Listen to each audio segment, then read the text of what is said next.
teh naon bilih wae donor darah tapi tidak tahu apa artinya. Jadi donor darah itu proses pengambilan darah dari pendonor kemudian disimpan di bank darah atau di PMI. Prosesnya itu tidak semudah yang kita bayangkan, hanya diambil langsung diberikan, tidak, karena harus melewati beberapa pemeriksaan.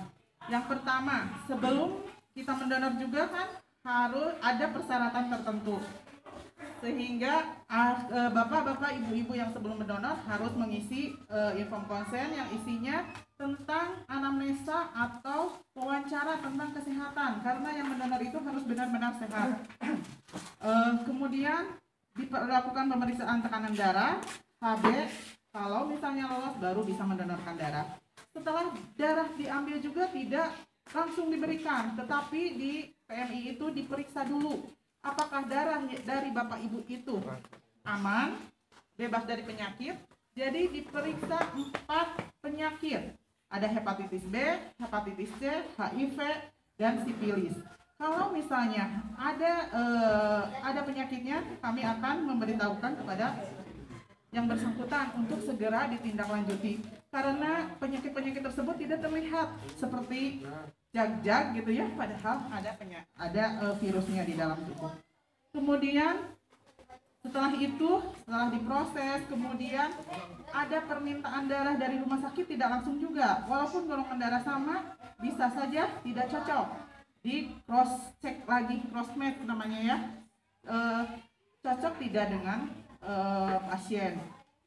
Nah, itulah yang membuat adanya biaya pengelolaan darah itu.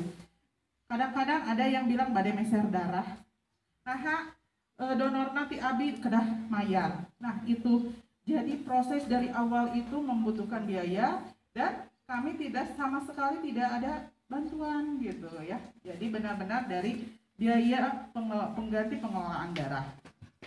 Kemudian manfaat donor darah itu apa saja? Banyak. Yang pertama dan utama itu menolong sesama ya. Karena di Garut ini penderita talasemia cukup banyak dan membutuhkan darah itu untuk transfusi ada yang 1 minggu sekali, ada yang 2 minggu sekali. Selain penderita talasemia, ada juga penderita gagal ginjal yang di hemodialisa rutin atau cuci darah rutin itu kadang-kadang memerlukan darah juga. Selain itu persalinan, ada yang membutuhkan darah. Kemudian kecelakaan dan penyakit yang lainnya. Jadi di Garut itu kebutuhan darah sekitar 1.600 sampai 1.700. Dengan adanya pandemi, kegiatan kita memang jadi terhambat karena tidak boleh melaksanakan kerumunan. Alhamdulillah untuk Dia Pemayan ini selama pandemi ini sudah 2 kali dan alhamdulillah aman karena melaksanakan protokol kesehatan. Terima kasih sebanyak-banyaknya kepada Bapak panitia pelaksanaan donor darah yang telah melaksanakan protokol kesehatan, karena sebelumnya juga ruangan disemprot, kemudian lingkungan juga disemprot disinfektan. Manfaat yang lain dari donor darah itu untuk kesehatan Bapak Ibu semua. Yang pertama, mencegah penyakit jantung, kemudian mencegah penyakit kanker, meremajakan sel-sel tubuh, kemudian sel darah merah itu namanya digantinya otomatis gitu ya, jadi meremajakan sel-sel darah. Mungkin itu tentang donor darah.